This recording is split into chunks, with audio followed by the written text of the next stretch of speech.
Welcome to the most listened to golf in the world, the Fairways of Life show, on air, online, and around the world, with the most candid interviews, unforgettable stories, taking you beyond the ropes. Here's your host, New York Times best-selling author Matt Adams.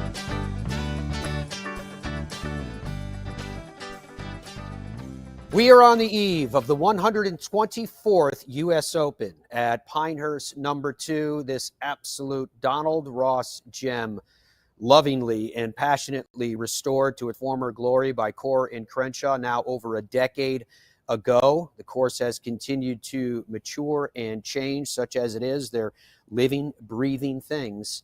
And this living, breathing thing will be the host for the national championship. Now, less than 24 hours away. Tee times have been released. We will get into the news of that. The event has lost a past champion, withdrew yesterday in the form of John Rahm. I'll get into that story as we proceed and have an opportunity to speak to some of our guests accordingly. And we are absolutely pumped while we're in town for the U.S. Open. We have made our way to the PGA Tour Superstore in Raleigh. You know, Father's Day is right around the corner, so I won't lie to you. It's very much a theme of what we're doing here today. This is Dad's happy place. This video that you're watching right now was shot from when Dom first came to this store the day they opened. Remember when we featured it live, for those of you who watch us with regularity?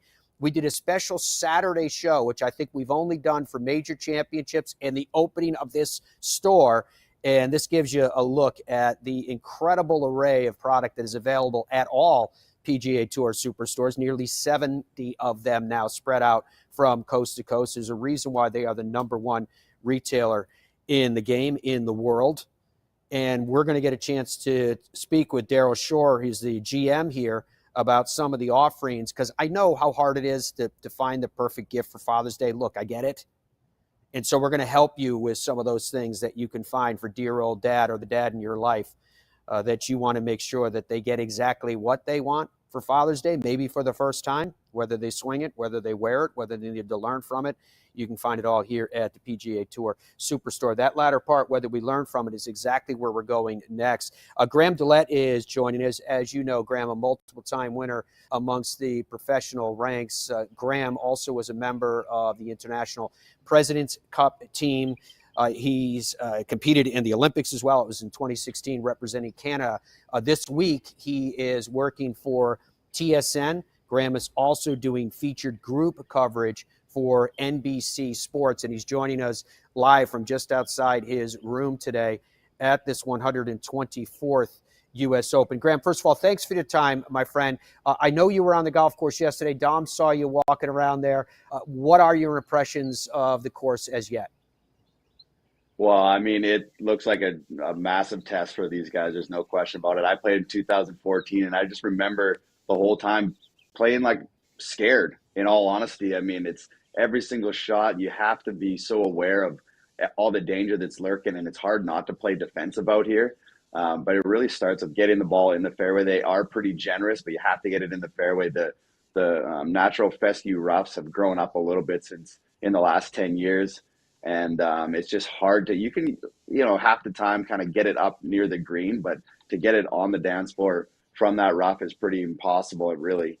And I mean, then coming into these greens, that's the whole talk, is how much smaller these greens really play than their green size because of all these slopes and runoffs, and the firmer and faster that they get, the more difficult that becomes. And then obviously it's the test when you do miss, and there's a little bit of grain now in these surrounds that wasn't here back when I played in 2014 with the Beam Bermuda grass now. So just such a difficult test all the way. And then the putting is as well. Some of the players talking about how they have to be defensive with putts and have putts that you're really not even trying to hole sometimes. You're just trying to make sure you can get down in two. So it's a scary test, but it'll be a fun one to watch.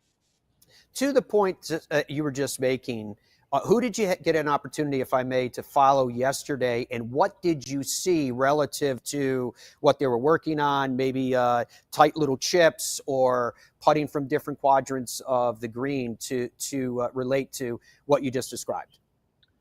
Yeah, and that's exactly what it was. I walked the front nine in the afternoon, and I just kind of like, bounced across a bunch of different groups and chatted with players because there was a lot of waiting going on, in all honesty. Chris Kirk and Grayson Sigg and Seb Straka was kind of like the Georgia Bulldog group.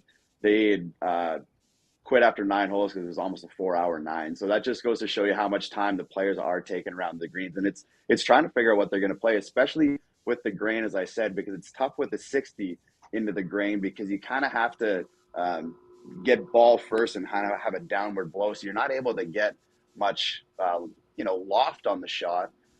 But if you try to keep something low and it's into the grain with a whether it's with a putter or a hybrid or a 3-wood or whatever you guys are playing, it chatters into that grain, as you know, and it's so difficult to get the ball all the way up those slopes, and a lot of times they come back to you. So that really is going to be the true test. I heard Tiger saying he was thinking about possibly a 4-iron bump and run. So we're going to see some shots that we obviously don't see week in and week out on the PGA Tour. Yeah, I was going to ask you about that because obviously the last time in 14 that you were alluding to, Martin used the putter so often around the surrounds. But if there is more grain there than what he had at that time, you just talked about Tiger maybe employing a 4-iron, which I thought was incredibly cool insight, would be fun to see. Do you expect to see that kind of variety maybe with more wedges because you have to, because how do you work around these obstacles? Yeah, when I was walking around yesterday, I saw Brad Faxon out there, and he said that Mackenzie Hughes is a 63-degree wedge in his bag. So I think guys are kind of, trying a little bit of everything. And, that's why this practice round, like I said yesterday, took so long, because this is a new test. Everyone's trying to learn here as fast as and quickly as they can. And, when you go over to the practice greens, in the practice area, it's not quite the same. And you have to get most of your work done on the golf course here, which is a little bit different than it is week in and week out, where you can kind of, hit the same types of shots that you would see on the golf course because the grass is kind of just so standard. But it's going to be, like I said, it's just a test, and it's a test of willpower as much as and mental strength as it is your game, because everybody's going to hit that one shot that goes up and comes back to their feet, or they try to drill it through the grain and it actually stays rolling pretty well, and then it goes up and over and rolls over the other side. So I don't think you're going to see absolute carnage, with like 9s and 10s like we do see sometimes the U.S. Opens, where I think we're going to see a lot of bogeys and doubles pile up very quickly on this golf course. Ooh, that is a telling insight right there. Graham, is there a place where the players can breathe? You talked about a little more width off the tee, and I know it's kind of touch and go with the wiregrass if you get into that rough, but is there a place where mentally, emotionally, you can let down the cauldron for a second, or is it every single shot you have to stay 110% focused? I honestly think that the only golf shot on the course that's, you can call it easy, is the tee shot at 1. I mean, most guys are hitting a long iron or a hybrid, and it kind of eases you into this, and it's almost a false sense of reality, because you get up to your second shot and that green, just everything's falling off, and you all of a sudden it's like you're punched in the face, and you realize for the next 17 and a half holes, like, you have to be on top of your game. Like, even the par 5s, you can score on them, but they're far from gimmies. Like you see sometimes, on the PGA Tour, where you stand on the tee box, you're like, okay, I got to make a birdie here. And they're just not like that. I mean, you have to hit quality golf shots just to give yourself a chance at birdies on the par 5s even. When you had your last U.S. Open here in 2014, Graham, what was the hole that at that time, when you finished, what was the hole you were like, I hope I never see this hole again? What was the one that just gave you fits? What's funny is when I was walking around yesterday, I didn't remember a lot of the golf holes until I stood on the tee. And then it's like you almost get this like sense of fear that comes back into you. And it was like one of the few times I'm like, because I'm now doing a lot of media, and I'm at a lot of these golf courses. I'm like, man, I'd love to play this golf course right now. It looks so good. This one, I'm glad I'm not playing this week, because it brings back some bad memories, in all honesty. Oh yeah, and the challenges that await.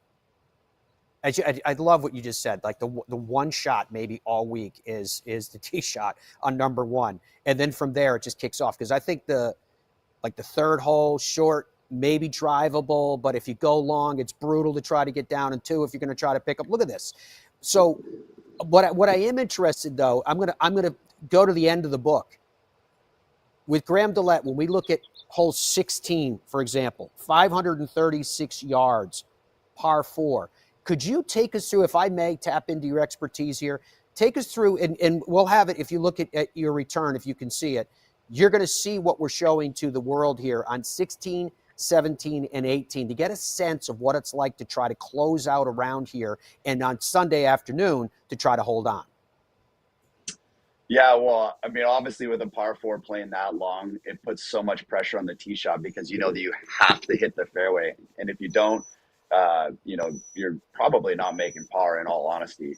So and you know it's coming. Like, that's the thing. As you're walking up to the tee box, you already know, I have to hit this tee shot in the fairway. There's obviously those bunkers, and the bunkers are actually probably the miss out here most of the time if you are going to miss the fairway.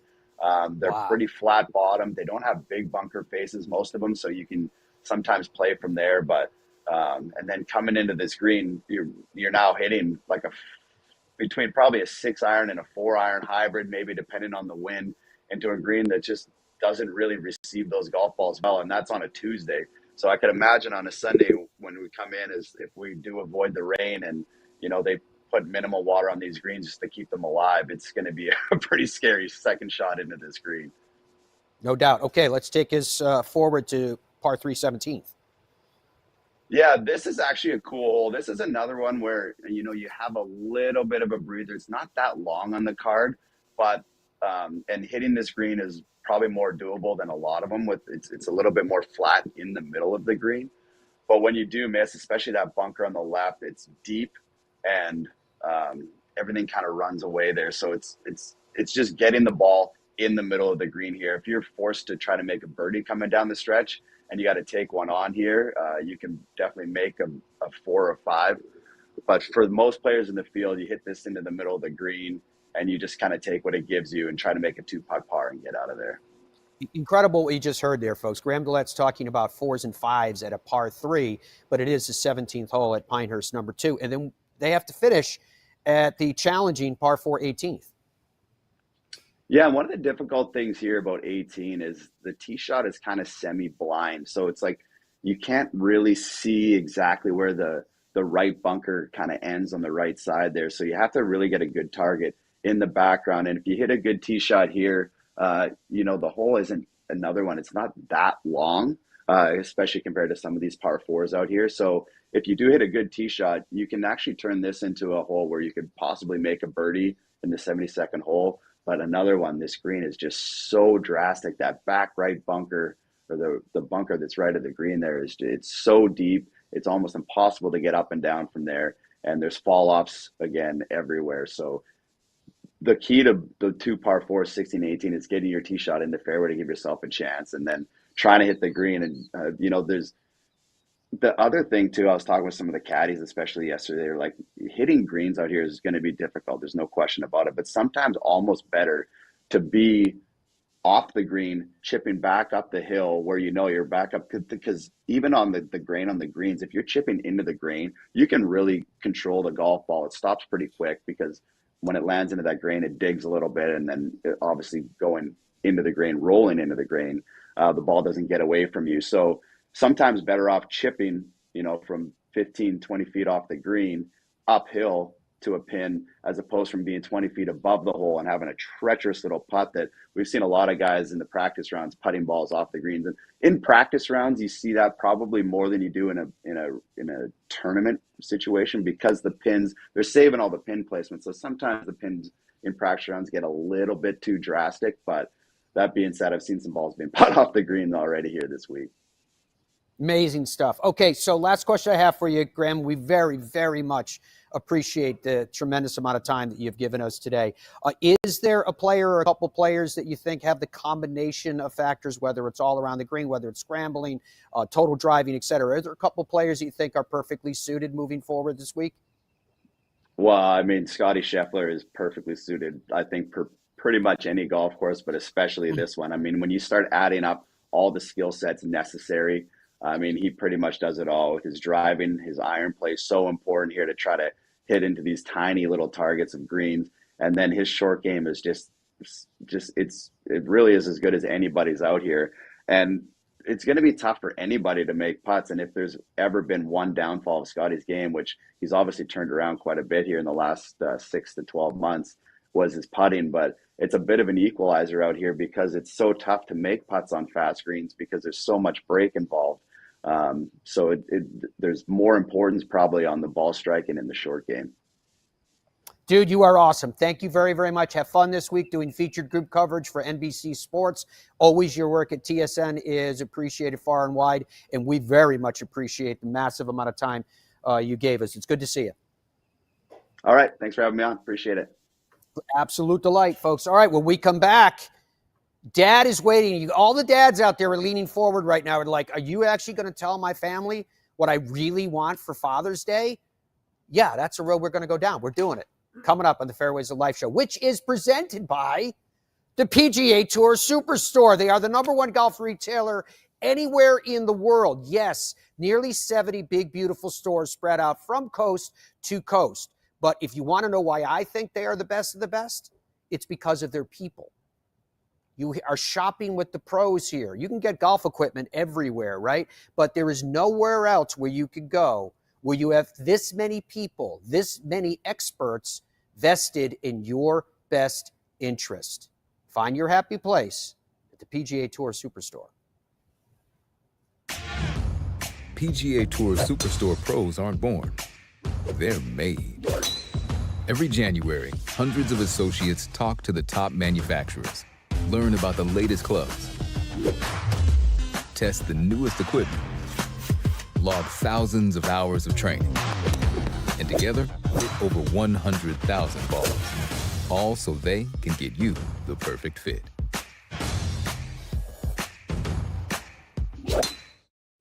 In Ireland, golf is more than just a game. Come and experience our world-famous links courses and our world-famous Parkland courses, all set alongside world-famous scenery. And visit our world-famous historic sites. And while you're here, enjoy our world-famous hospitality. Fill your heart with Ireland at ireland.com/golf. Ben Hogan Golf Equipment is back. Established in 1953, we serve golfers who demand excellence of their equipment. Designed by the game's best engineers, forged in the world's best foundries, and built to order in the USA. Don't settle for off-the-rack disappointment. Elevate your game with custom clubs at direct-to-consumer pricing. Exclusively at benhogangolf.com. That's benhogangolf.com.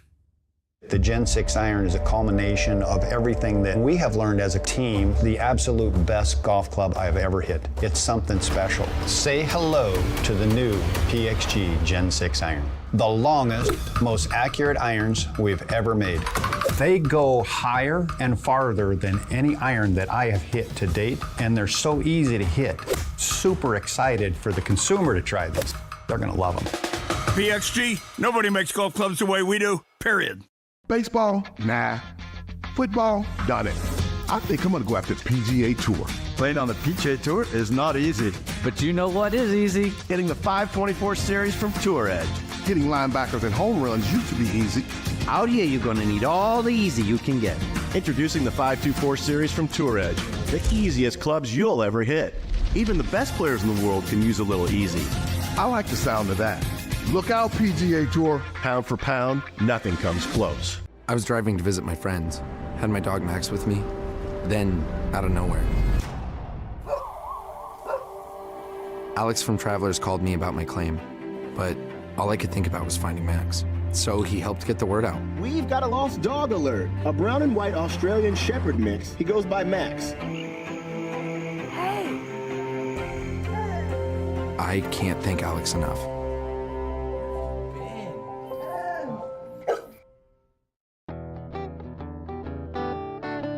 Well, it's great to be back. I love U.S. Opens. I love the test of U.S. Opens. And I've had a little bit of success here back in '99 and 2005. So I'm looking forward to this week and getting underway. Yeah, I do. I do. I do feel like I have the strength to be able to do it. It's just a matter of doing it. This golf course is going to test every single aspect of your game. especially mentally, and just the mental discipline that it takes to play this particular golf course. And it's going to take a lot. And we've been working on that and making sure that I understand the game plan and be ready, in 2 more days.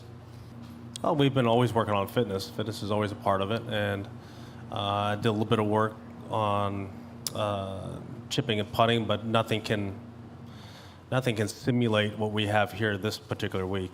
The amount of little shots and the knobs and runoffs, and either using wedges or long irons or woods around the greens, or even putter.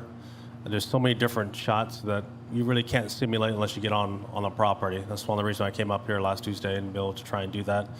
And we did quite a bit of work. The golf course has firmed up, gotten faster since then, and it's even this week, even the rain we had the other night, the golf course is still faster. It's going to feel like home. This is, hot and humid is what we deal with every single day in Florida, so that's nothing new. It's the amount of just making sure that I keep up hydrated, and the mental tax that the heat will bring. It's going to bring it to all of us, not just me. Everyone's going to be tested, and it's going to make for long rounds with the fall-offs and runoffs on the greens. The rounds time-wise are going to be a little bit longer, and then when you're out in the heat for that length of period of time, that's going to take a little wear and tear on you. It was productive, and is there light at the end of the tunnel? I think we're closer to that point than we were pre-meeting. We discussed a lot of different endings and how we get there, and I think that both sides walked away from the meeting, felt like we all felt very positive in the meeting. And as I said, both sides were looking at different ways to get to the end game. And I think that both sides shared a deep passion for how we need to get there. And yes, there are going to be differences of opinion, but we all want the same thing. I played under bent grass. So now having a Bermuda, it's very different. It's grainy. We didn't have the grain on the greens during those Open Championships, and they were softer than they are now. Granted, I know the surrounds were burnt out in 05, but the greens were not like what they are right now. That's very different, and the shot selections around the greens I think are more plentiful this year, from either putting it to wedging it, as you said, 6 or 7 irons, and I've used long irons and woods around the greens, and I've seen a number of guys do the same thing. So there's a lot of different shot selections, and the grain's going to play a big part of it. And the last few days playing practice rounds, I'm guilty as well as the rest of the guys I played with. We've putted off a lot of greens, and it depends on how severe the USGA wants to make this, and how close they want to get us up to those sides. But yeah, I foresee, just like in 05, watching some of the guys play ping pong back and forth. So it could happen. Well, I think having Charlie out here is very special. To have the father-son relationship that we have, and extend it into this part of both of our lives.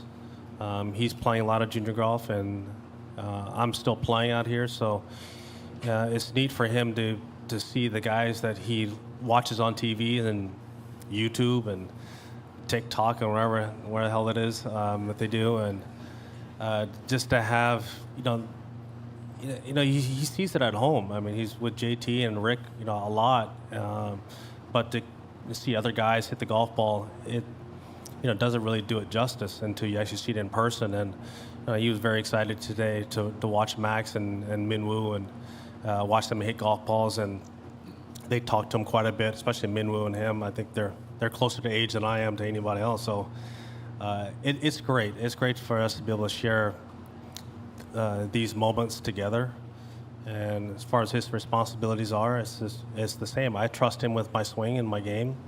He's seen it more than anybody else in the world. He's seen me hit more golf balls than anyone. So I tell him what to look for, especially with putting, and he gave me a couple little side bits today, which was great because I get so entrenched in hitting certain putts to certain pins, and I tend to forget some of the things I'm working on. I just want to see the balls roll, and he reminds me every now and again, which is great.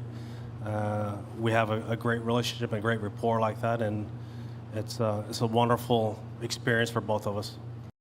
I think a lot of it's patience, and then there's certain areas of the golf courses where you can't really fake it. You just have to step up there and hit great golf shots. I mean, there's certain holes out here where, especially some of the par threes, where there's not really a place where there's a good miss. It's just you better get up there and you just better hit it right where you're looking, or else you're going to be in big trouble. And a lot of that is just being committed to what you're doing. I can't really worry about where the ball's going to go because I'm going to hit some really good shots this week that just don't work out, and you're going to make bogeys hitting good shots. That's just the nature of how difficult the golf course is. But what I appreciate about this kind of course is a lot of the areas around the greens are all fairway, and so, I mean, it may be extremely difficult shots, but there's always opportunity. Sometimes when there's heavy rough, there's not really much opportunity for a great shot, and so I appreciate more having the playability of the runoff areas more than heavy rough surrounding every green, and definitely provides a little bit more variety, a little bit more excitement, and a little bit more creativity around the greens. And I believe it's a better test than just having heavy rough over the back of every green. And so courses like this, I think, are a lot of fun to play. I guess it's kind of going to be the same answer as the last one. I try not to think about the past. I try not to think about the future. I try to live in the present. That's how I've always been. I try to be present where I am. When I'm at home, I try to be the best husband and father I can be. And when I'm out here, I'm trying to be the best golfer that I can be. And, I try to give my best to each and everything that I do. And whether that's working out in the gym, practicing out here, getting ready for a tournament, practicing at home, or spending time at home with my friends and family. I try not to overthink things. I try to just live one moment at a time and soak it all up because, you never really know how long it's going to last, and just try and soak up the good times when you can, and fight through the bad. Oh yeah, I mean, my game's in a pretty good spot. Didn't play my absolute best last week, but I can tell you that I'm excited for the week and got some good mojo going forward, and looking forward to a tough test of golf out here. Pinehurst is no joke. This is a ball striker's paradise. You have to hit it in the middle of the greens, and this is a Boo Weekly quote, but the center of the green never moves, so I try to focus on that this week. Well, even if I'm laying back off the tee, I still feel like my irons are a tremendous advantage for the length and how far I hit them. For example, my 8-iron's going like 205 right now. 7-iron's close to 220. So even if I do lay back and I've got a 200-yard shot and I'm still hitting an 8-iron in, it's still 200 yards, and you got to hit a good shot from 200 yards. But definitely it's nice getting up there and being like, okay, it's just an 8-iron, and so I still think it is a bit of an advantage for me. Yeah, I mean, a lot of it's just equipment. I'm still the same person I was, a little thinner, okay, a little thinner. I'm still the same person from the golf perspective, but I just feel like I'm a little more strategic more often than not. I'm not such a risk taker. I mean, I do take risks. I love taking risks, but there are times for it, and I've felt like as time has gone on, I've realized when that time is and when essentially not to go for it, when it doesn't make any sense. And that's a lot of that reasoning is because of my equipment. It's changed quite dramatically, and I feel a lot more comfortable over it. I know what it can do. I'm not in it for just, okay, hopefully this works. It's more of a, I know I need to hit it here, I need to go there. So it's just evolved over the course of time. It's not one of those things that I can say specifically one moment where it changed, but for me it's more of an adaptation and evolution into my own personal game and how I'm playing the game of golf, what I feel comfortable with. Definitely not comfortable just bombing driver everywhere out here. You can get us in big trouble. So you got to take what the course provides you. Embracing the difficult conditions, embracing the style of golf needed to contend at a US Open, embracing patience, honestly embracing what I would have called boring back in the day. Explosiveness isn't going to win a US Open. It's more methodically building your score over the course of 4 days and being okay with that. And I honestly, it's just more of a reframing of a mindset than anything else. Obviously, getting my hands on a 5th major has taken quite a while, but I'm more confident than ever that I'm right there, that I'm as close as I've ever been. But I want to win as many golf tournaments as I can. I want to try to compete and win as many majors as I can. I think the only thing about trying to pick a number is that you're setting yourself up for failure or disappointment. Tiger wanted to surpass Jack, and it looks like he mightn't get there, but are we going to call Tiger's career a failure? Absolutely not. It's arguably the best, he's played the best golf anyone's ever seen. But there's always going to be that tinge of what could have been, and I don't really want to do that to myself. If someone had told me at 20 years old that I'd be sitting here at 35 and this is the career that I've had, I would have not believed them and would have been ecstatic. So, I still like to think that I've got a good run ahead of me, and whatever those numbers are and whatever the totals add up to, I'll accept that and feel like I've done pretty well for a little boy from Northern Ireland that dreamed of playing golf for a living one day. All right, so from Tiger Woods, Bryson DeChambeau, Scottie Scheffler, and Rory McIlroy, the next logical place to go is Daryl Shore, who's the GM here at the PGA Tour Superstore in Raleigh. First of all, thank you for the hospitality to be here at this beautiful store. I happen to like to be at places like this before they actually open. I feel the same way about the PGA show in Orlando, where you're surrounded by all this stuff. It is so cool to be here when you're surrounded by everything anybody could want in the game. Well, we appreciate you having us today, and we're happy to host you. Appreciate everything you do for us, and we're looking forward to this week. A lot of good golf. Very proud to be ambassadors for PGA Tour Superstore. All right, so our friend Megan is over here to help me because I'm going to throw some stuff at you for Father's Day. We already been telling you throughout the course of the show and for the last few weeks that this is Dad's happy place. All right, let's just start running through some stuff. You tell me. So NX10 rangefinder. Every father needs a rangefinder so they can, know their distances to the pin. Exclusive. PGA Tour Superstore. Okay, Megan, just keep on feeding me stuff here as we go. I want to grab this one because when you talk about the gold standard of wedges in the game of golf, Vokey wedges by Titleist are definitely that. Bob Vokey is an absolute legend. Could you talk to us about the philosophy of wedges? So these are the SM9s. Obviously, you've got the bounce, you've got the grind, so different numbers, different number bounce, different grind for diggers, for pickers. Vokey does a great job with it. You cannot find a wedge at this store, but Vokey wedges are the creme de la creme. And your staff will help people find the perfect wedge. Oh, absolutely. We'll do wedge fittings. We'll help them with their grind. We'll help them with the bounce. We'll help them with what degrees they need. Anything they need for a wedge, we can help them. Whether you're a picker or a digger was my favorite part about that whole dissertation. Okay, Megan, where are we going next? Clothing is what she's handing me here.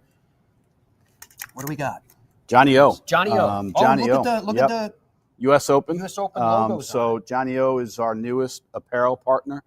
They're actually located right here in Raleigh, so we firsthand get a great look at their stuff, have a great relationship with them. We have tons of apparel, but Johnny O U.S. Open you can get in our stores or you can get online. This material is beautiful. They have 5 different materials of the polos that they do. So when you come in, you can choose any of the different materials. It's really great stuff. Awesome. All right, let me switch over there. What else did she give me? Looks like I got a Puma polo. I'll give this one to you so you can model according. Oh, I got 2 Pumas. Exactly. So Father's Day, Puma polos. You can do it for Father's Day, but they also combine for the Olympics that are coming up and 4th of July. Yeah, this looks like 4th of July. I got grills on here. I got hot dogs. I got rockets. Yep. I love that she gave us 2, and I'm sure this was deliberate because she knows what she's doing. Small in this shirt. This one is a XX, whatever size you need. And let me tell you this too, so people know.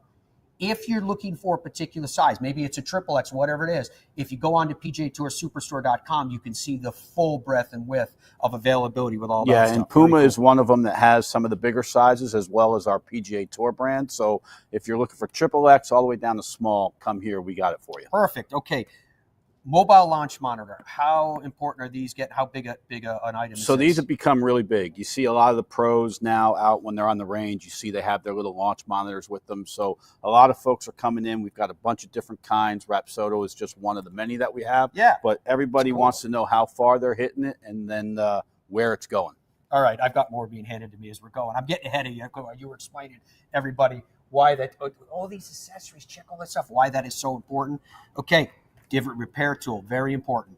Very important. And logo. You got to fix your divots. Logo, Wake Forest, because we had a gentleman call us yesterday, Eugenio Lopez Chicaro, who's playing.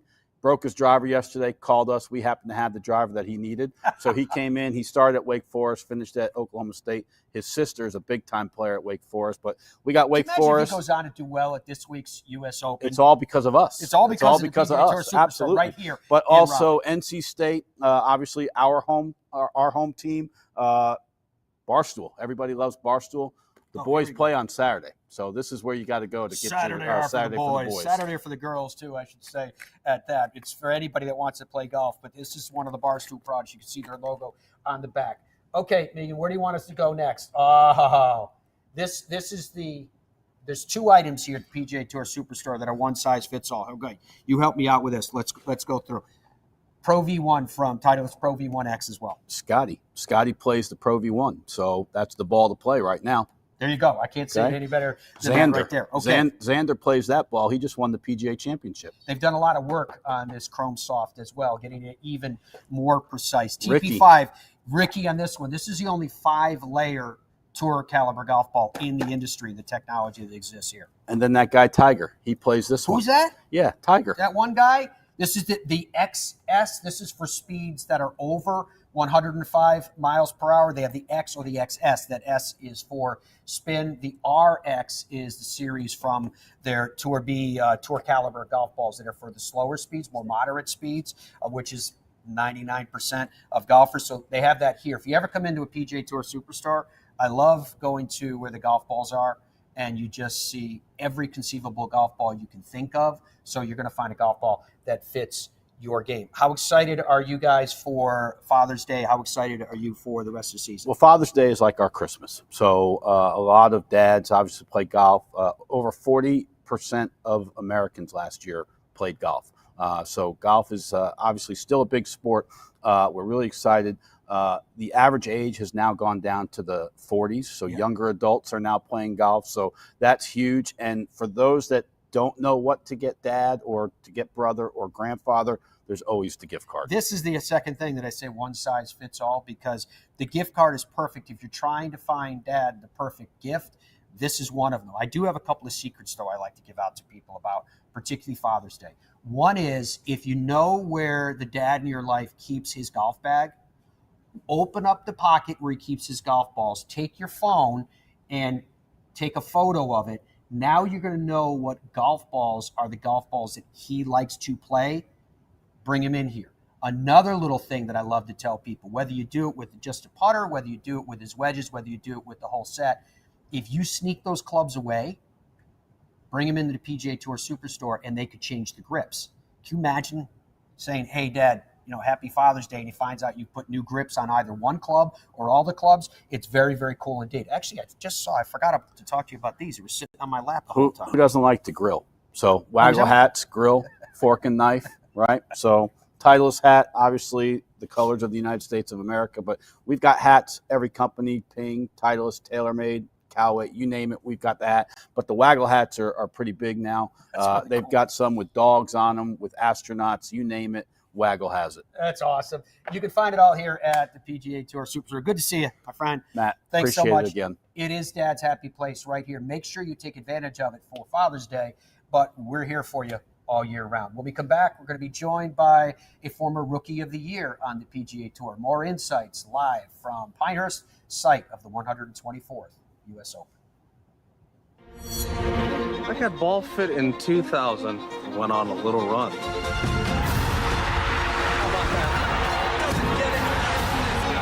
Then Bridgestone fit me again, and I went on another run.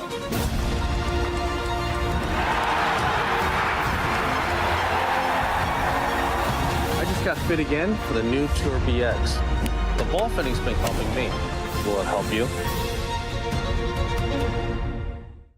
Boyne Golf provides the ultimate world-class golf destination with 10 championship-caliber courses spanning 3 resorts. Centered in Michigan's northern Lower Peninsula, the courses are the products of some of the game's masters, including Robert Trent Jones Sr., Arthur Hills, and Donald Ross. From the all-inclusive vacation packages, elite instruction with the Boyne Golf Academy,